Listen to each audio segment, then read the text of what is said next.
Client assessment posterior view. So we want to start at the top and work our way down. So we're first going to look for head tilt. And the way we're going to look at that is we're going to look at the bottom of our client's ear lobes and see if they're even.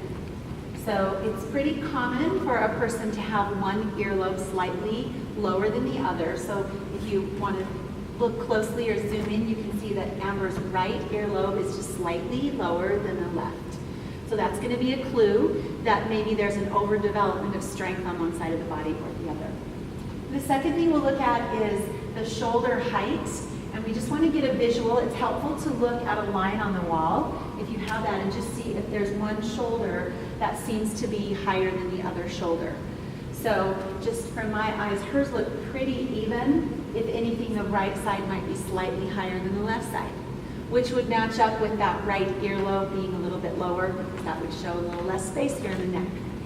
The third thing we'll look at is the scapular tilt or tip. So for this one, I'm going to need to take my thumbs into the base of her scapula, the tip of her scapula. So I want to find that pointed edge right there. And then I just want to see if my thumbs are even. So what I see here is that my left thumb is a little bit lower than my right thumb. So I'm just going to write that down. There's about a foot, or about an inch of difference there. Okay? Then we'll move down to the iliac crest, and I'm just going to find her hip bones.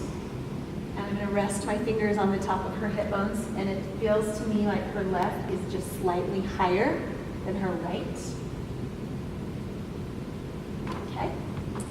And then we'll look at muscle symmetry. So Amber, let me have you flex.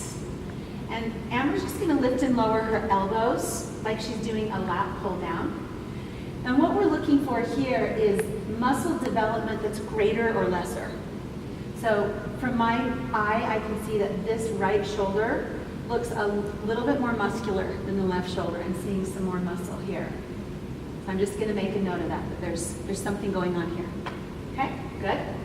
And then the last one is we want to see if the shoulders are rounded forward and even. So is the right shoulder or the left shoulder more rounded forward? So Amber, I'm going to have you turn this way so we can look at that shoulder. And then turn the other way, like a 180, and look at this shoulder. So what I'm seeing is that Amber's right shoulder is rolled forward a little bit more than her left shoulder. I'm going to just guess that she sleeps on her right shoulder, her right side. So that's just another clue. Posterior view.